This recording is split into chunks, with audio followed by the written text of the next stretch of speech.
Kalau Tuhan itu adalah benteng saudara dan saya, ya, terhadap siapa kita gemetar? Amin. Terhadap persoalan, terhadap apapun juga kita tidak perlu gemetar.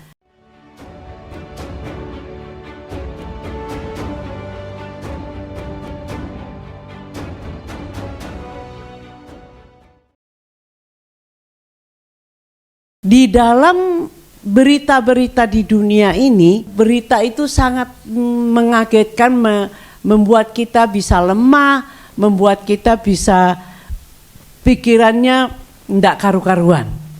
Tetapi Tuhan itu memberi saya satu pesan untuk kita semua, untuk kita menghadapi masa-masa yang akan datang. Jadi firman yang saya akan bawakan ini bertemakan kekuatan dan pengharapan untuk masa-masa yang akan datang. Perhatikan baik-baik ini ya. Nah, saudara yang kekasih, di dalam Mazmur pasal 27, Mazmur pasal 27, pemazmur ini adalah Raja Daud. Ya. Di dalam ayat 1 sampai 3 itu ada satu pernyataan yang luar biasa. Saudara, ini ada satu pernyataan dari Raja Daud. Ya, dan ini juga harus menjadi pernyataan kita semua yang berkata, Tuhan adalah terangku dan keselamatanku.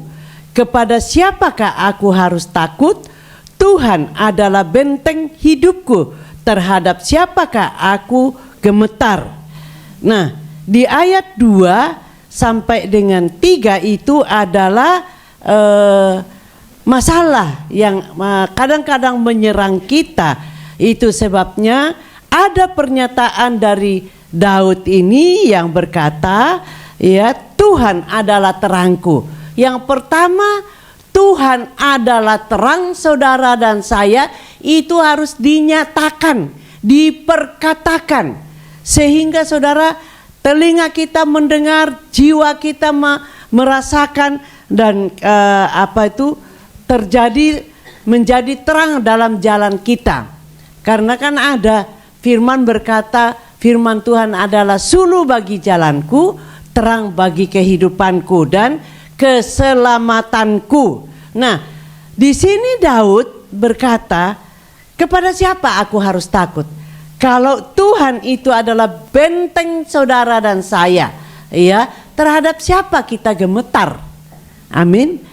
Terhadap persoalan, terhadap apapun juga kita tidak perlu gemetar. Karena saudara yang kekasih, persoalan yang kita hadapi itu untuk kita membuktikan bahwa kita punya Tuhan itu ada terang, bukan gelap. Melalui persoalan, melalui tantangan hidup kita, ya, seperti yang dinyatakan oleh Daud di sini, penjahat-penjahat menyerang aku, ya, memakan dagingku, yakni semua lawan dan musuhku, mereka sendirilah yang tergelincir.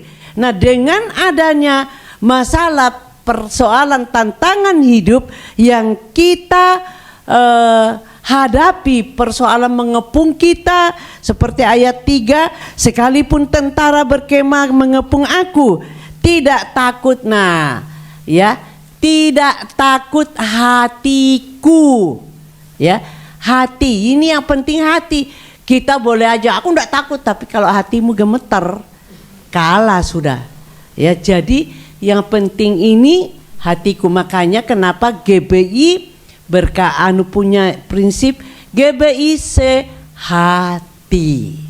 Karena dari hatilah timbul keberanian kita.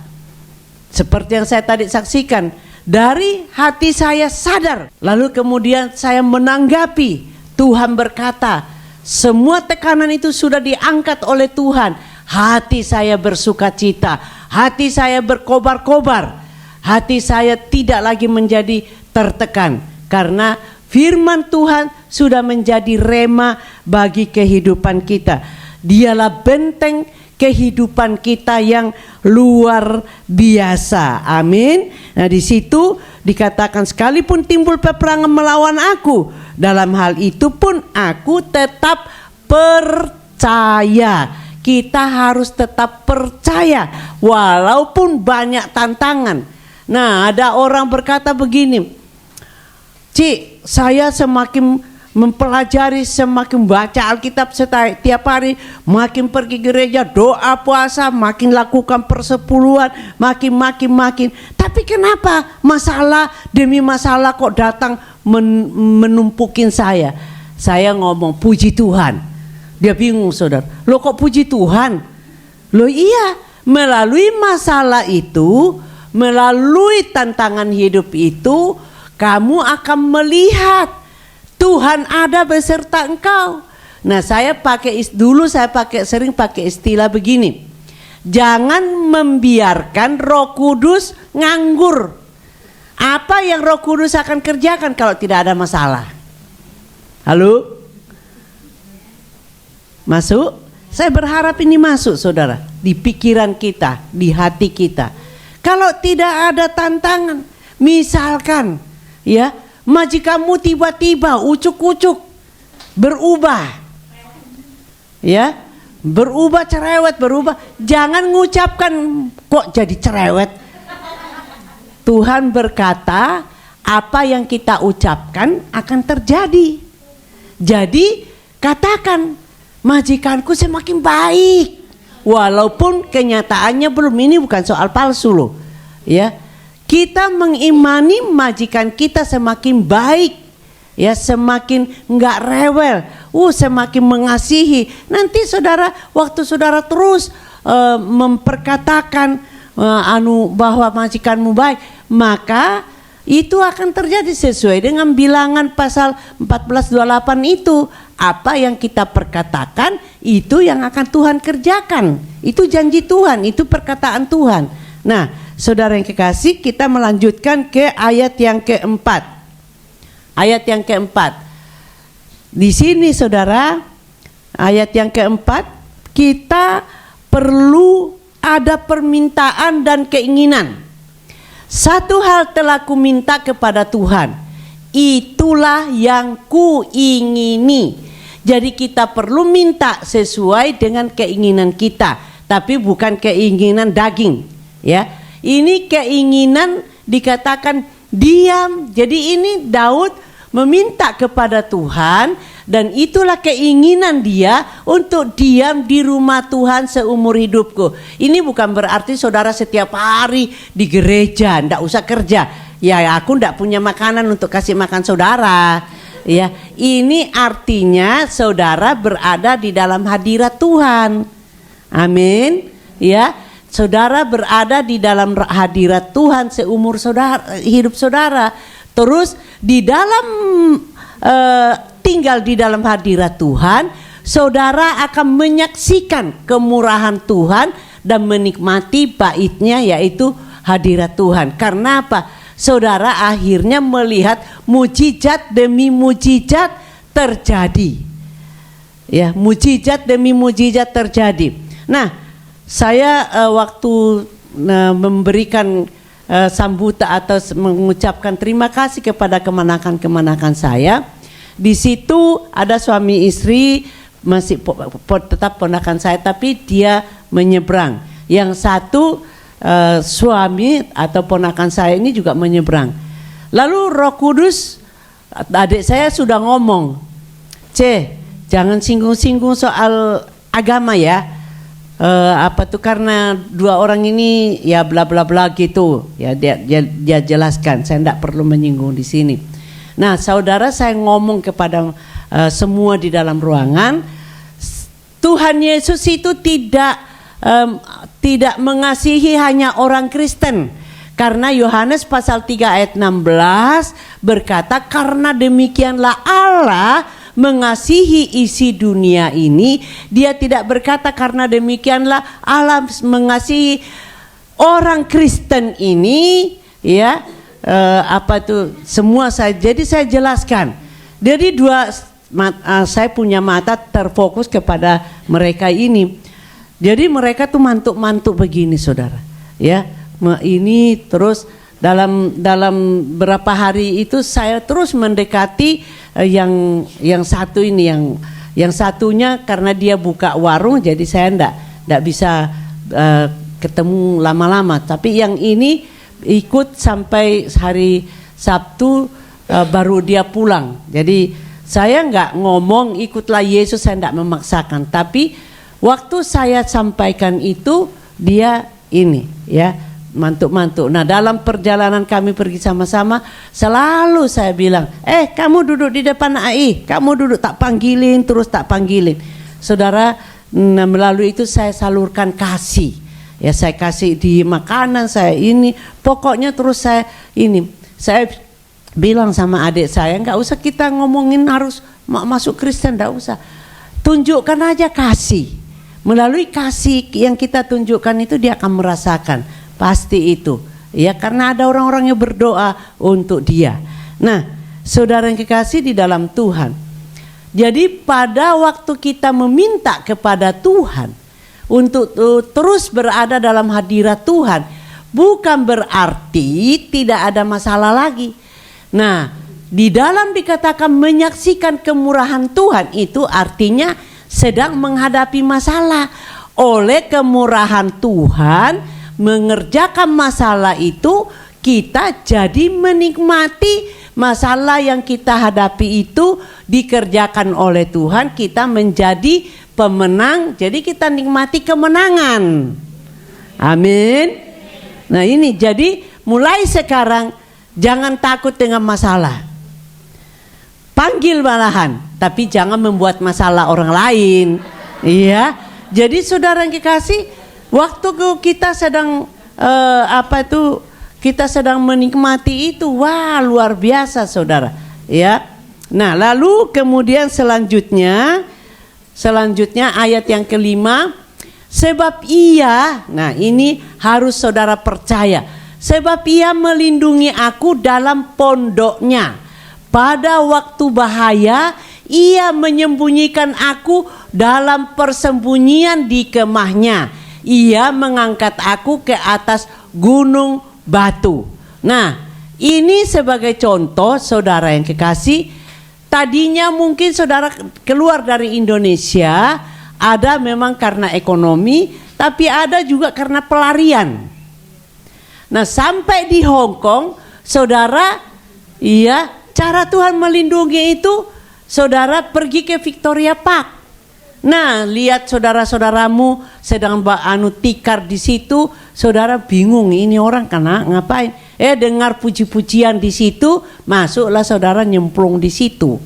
Ya, jadi saudara dilindungi oleh Tuhan, jadi tidak ada alasan untuk kita menyesal.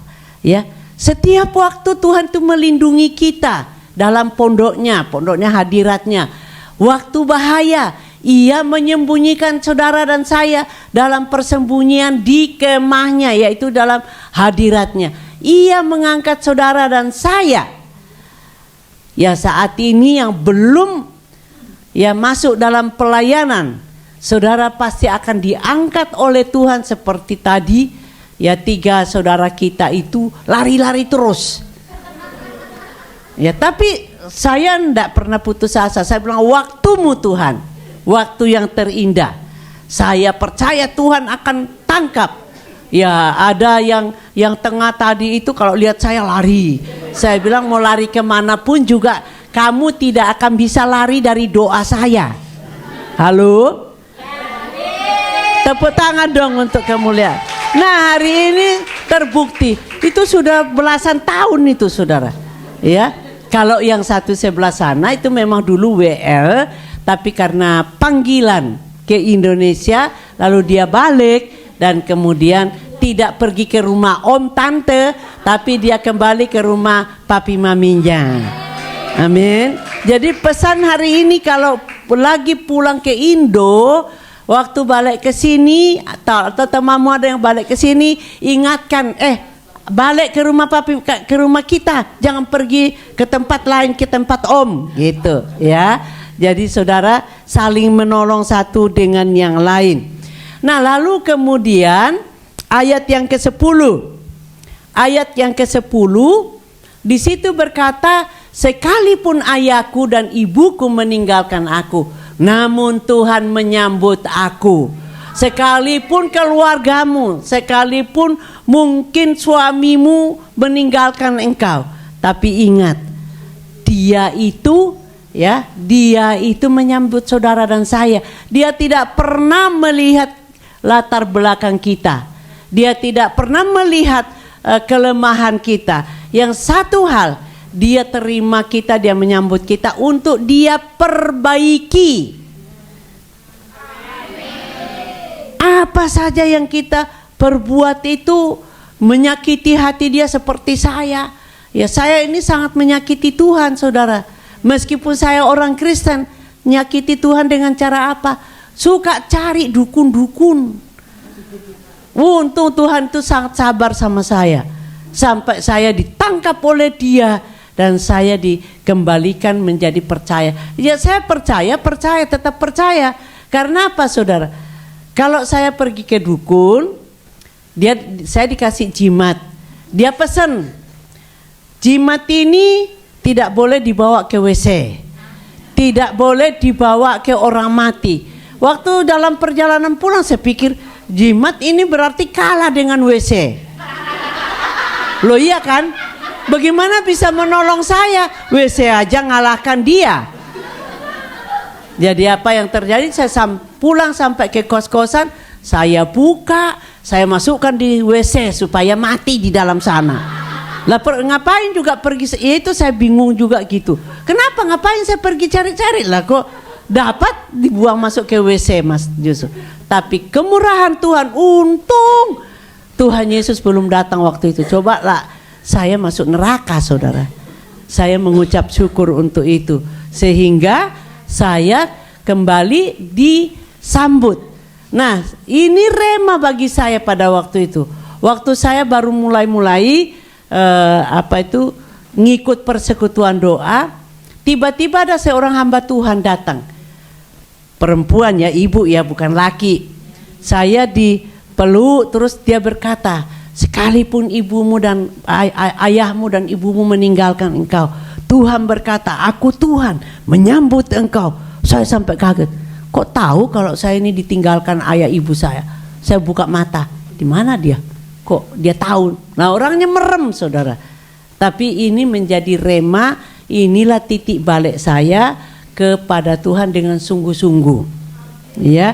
Nah, jadi kita harus percaya Allah itu, manusia boleh meninggalkan kita, tetapi Allah tidak pernah meninggalkan kita. Dia selalu menyambut kita, dia selalu ada di samping kita. Iya. Nah, lalu kemudian ayat 13-14. Ayat 13-14. Ini adalah keputusan terakhir saudara dan saya. Ya, yuk baca sama-sama. 1, 2, 3. Sesungguhnya aku percaya akan melihat kebaikan Tuhan di. Saudara ada di mana sekarang? Ini negerimu? Nah, persis dengan firman kan? Di situ dikatakan nantikanlah sesungguhnya. Jadi sesungguhnya itu bersungguh-sungguh, ya. Nah, sesungguhnya. Jadi tahu sungguh-sungguh, lalu saudara berkata, aku percaya. Saudara harus percaya keberadaanmu di Hong Kong ini, ya, akan melihat kebaikan Tuhan di negeri Hong Kong melalui gereja ini. Kok lemas? Saya sudah berkobar-kobar kok, yang dengar lemas, ya. Ini satu pernyataan yang luar biasa. Harus percaya, ya. Harus percaya akan melihat kebaikan Tuhan di negeri Hong Kong. Amin. Nah, buktinya saudara masih kumpul di sini. Kalau itu bukan karena anugerah Tuhan, apalagi tahun ini adalah tahun double grace atau kasih karunia ganda. Jadi Saudara, ganda itu artinya di depan kita kasih karunia, di belakang kita ditutup dengan kasih karunia. Jadi tidak bisa ke kiri, tidak bisa ke kanan. Lu jalan lurus saja, nggak bisa mundur karena kasih karunia sudah menutup barisan belakang kita. Nah, ayat 14.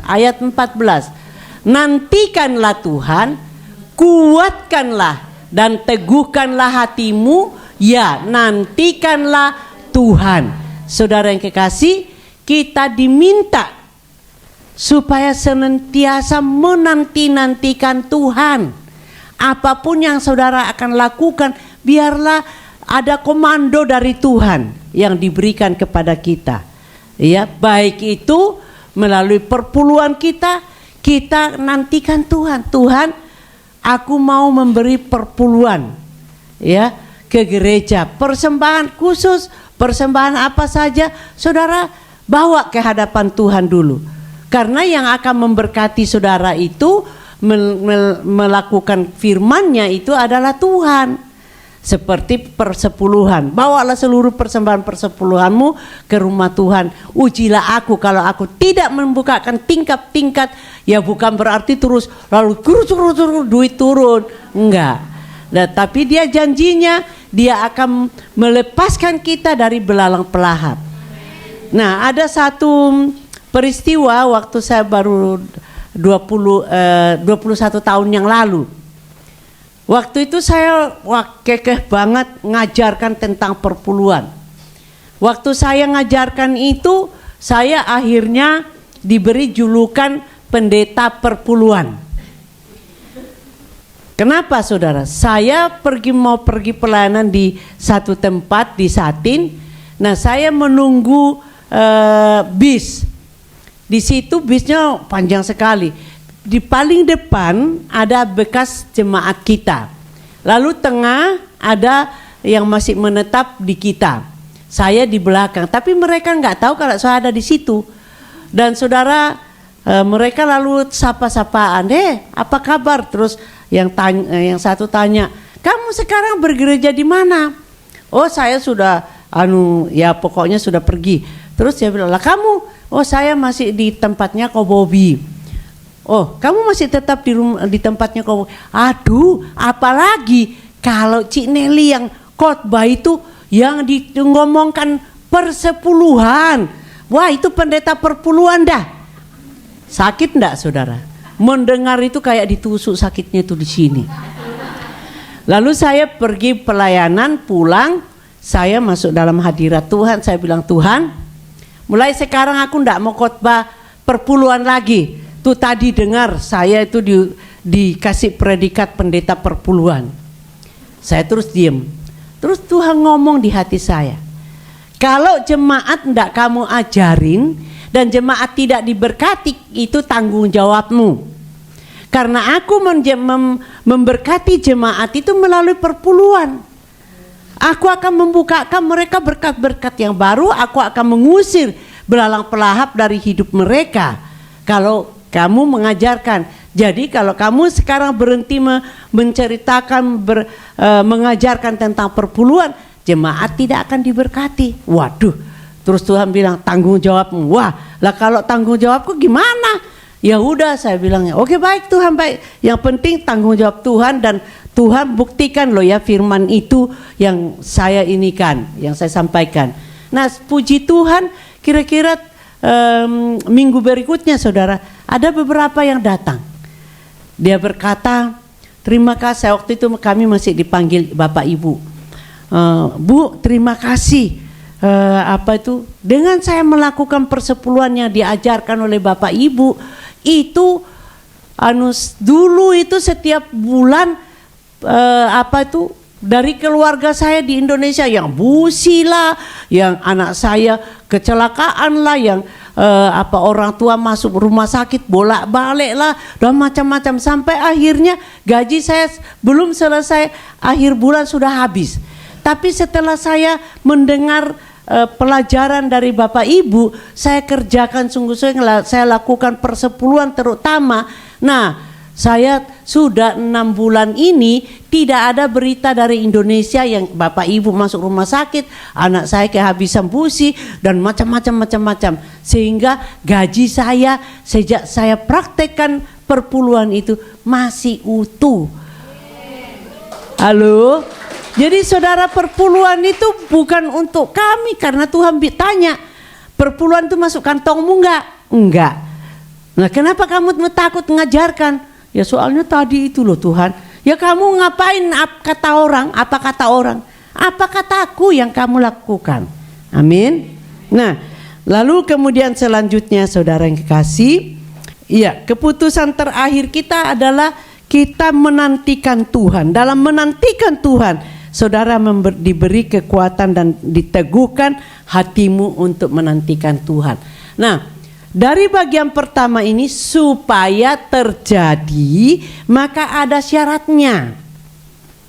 Ya, ada syaratnya. Ya, supaya Mazmur 27 ini tadi ayat 1 sampai 14 terjadi, maka syaratnya di Mazmur 37. Mazmur 37 ayat 1 dan 2. Iya, itu tetap kembali dari Daud. Di situ dia katakan, jangan marah karena orang yang berbuat jahat. Jangan iri hati kepada orang yang berbuat curang. 2, sebab mereka segera lisut seperti rumput dan layu seperti tumbuhan hijau. Saya mendapat rema ini pada waktu saya baru merintis satu tempat di Indonesia. Saya dimusuhi gereja-gereja lain. Nah, pas waktu itu ada seorang yang getol sampai nyumpain kalau dia tidak bisa menutup apa yang kami rintis, itu dia bilang potong tangan dia. Nah, waktu dia lewat di depan saya, teman yang di samping saya bilang, "Tante, itu loh yang bilang yang apa itu potong tangannya kalau dia tidak bisa membuyarkan kita." Nah, saya ucapkan ini saudara, saya ucapkan tidak usah marah. Itu janji firman Tuhan, tidak usah marah. Nanti lisut juga kok. Ya seperti rumput dan layu seperti tumbuh-tumbuhan hijau. Saya tidak nyumpain, saya cuma ucapkan firman yang diingatkan oleh Tuhan. Nah, apa yang terjadi saudara? Kira-kira seminggu lagi saya kembali lagi, kan kami tidak tinggal di tempat itu. Mereka datang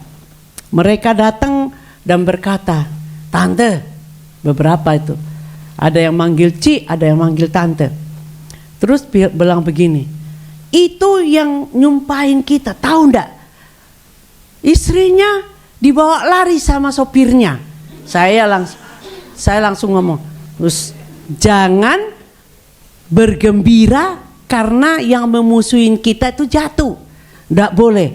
Semua garuk-garuk kepala. Cik sih kalau kayak begitu masa kita nggak boleh senang? Kan dia musuh kita, jadi kita ya senang toh. Saya bilang, pokoknya firman Tuhan berkata, jangan marah, jangan senang. Itu dosa di hadapan Tuhan. Ya udah mereka.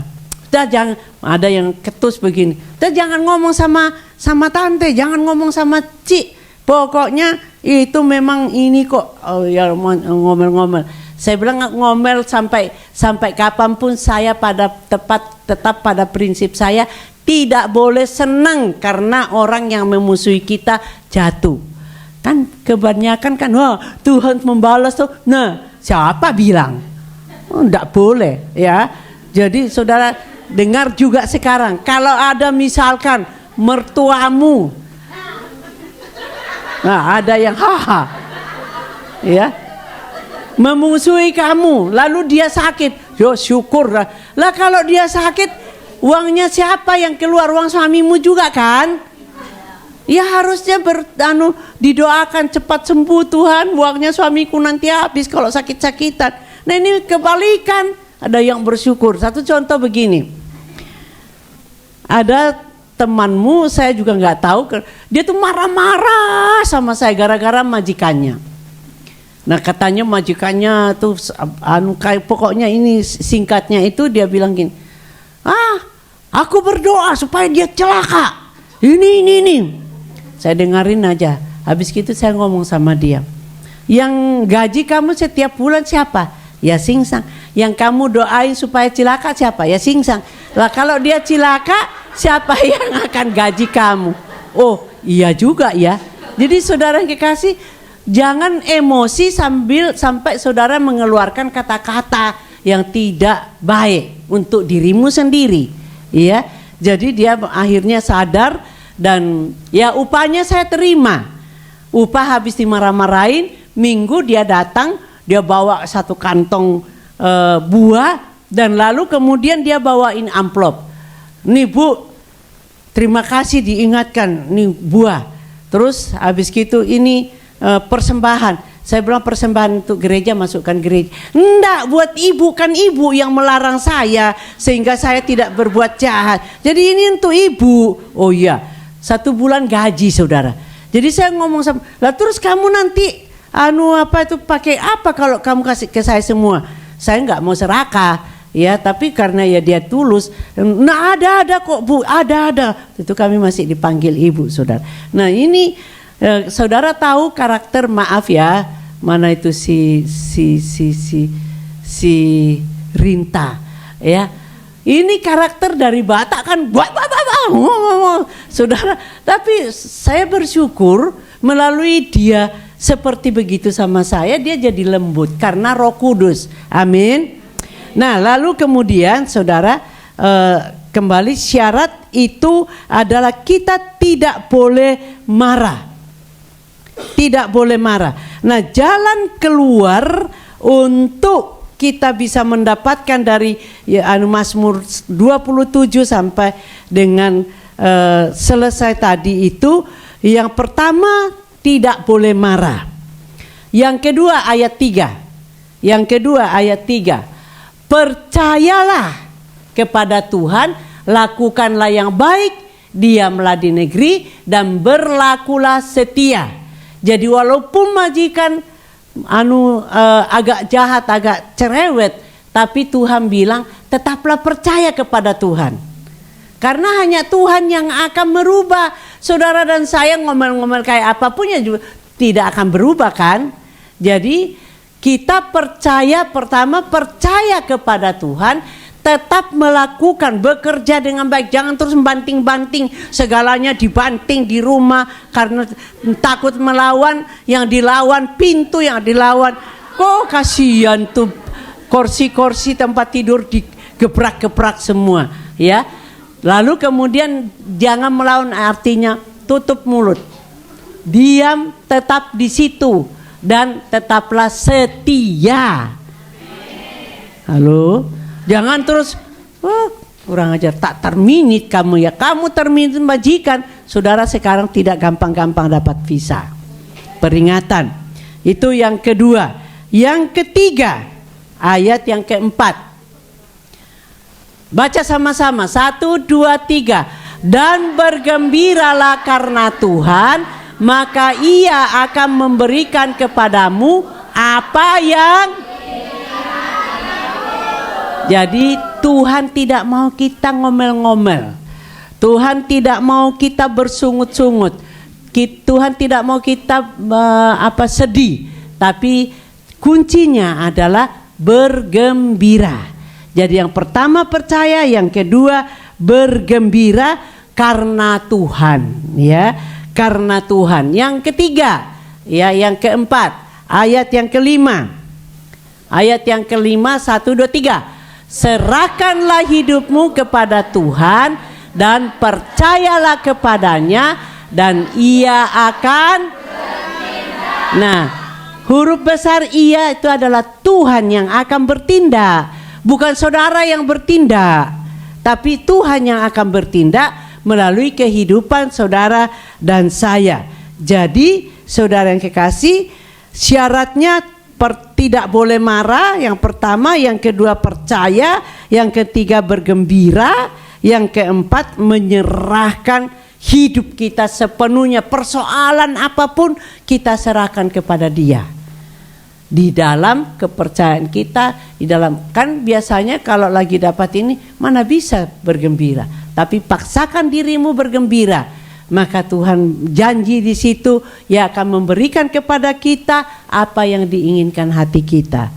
Lalu ayat yang terakhir Yesaya 40 ayat 31. Oke, mari kita baca sama-sama. 1, 2, 3. Tetapi orang-orang yang menanti-nantikan Tuhan mendapat kekuatan baru, merupakan seumpama Raja Wali yang terbang naik dengan kekuatan sayapnya. Terus buka lagi. Mereka berlari dan tidak menjadi lesu, mereka berjalan dan tidak menjadi lelah. Amin. Jadi kalau kita menanti-nantikan Tuhan, Tuhan itu kalau kita kerja setengah mati, kita tidak akan menjadi lesu, malah tetap mendapat kekuatan yang baru oleh karena Tuhan menyertai saudara dan saya. Amin. Nah, saudara yang kekasih, mari bangkit berdiri, mari perhatikan apa yang kita akan lakukan ke depan ini, yaitu tetap percaya, tetap tidak boleh marah apapun yang terjadi, lalu kemudian perintahkan jiwamu bergembira dan serahkanlah semuanya kepada Tuhan dan nantikanlah Tuhan bertindak di dalam kehidupan kita. Oh rabatakaya rabasikama. Mari saudara sejenak renungkan dan saudara ambil keputusan. Mulai sekarang apapun yang terjadi, aku tidak mau lagi marah. Ambil keputusan, aku tidak mau lagi marah. Dan lalu saudara berkata, aku mau tetap percaya kepadamu Tuhan, dan aku mau bergembira. Perintahkan jiwamu, hai jiwaku bergembiralah karena Tuhan, maka Ia akan memberikan kepadamu apa yang diinginkan hatimu. Serahkanlah penantianmu kepada Tuhan, maka saudara dan saya akan mewarisi negeri. Ayat yang ke-9, sebab orang-orang yang berbuat jahat akan dilenyapkan, tetapi orang-orang yang menanti-nantikan Tuhan akan. Jadi bukan cuma harta, tapi jiwa, ya, jiwa-jiwa yang kita akan warisi itu. Jadi kita yang menanti-nantikan Tuhan mewarisi negeri. Mari tundukkan kepala, tutup, dan saudara ambil keputusan. Aku mau tetap percaya Tuhan. Aku tidak mau lagi marah. Aku minta ampun kalau selama ini aku suka marah-marah. Aku mau bergembira. Aku mau serahkan semua penantianku itu dalam Tuhan supaya aku mewarisi negeri. Terima kasih Bapa, hamba-Mu sudah berhenti berbicara, tapi kekuatan kuasa Roh Kudus yang akan memberkati kami dan yang akan membuat kami lebih daripada pemenang.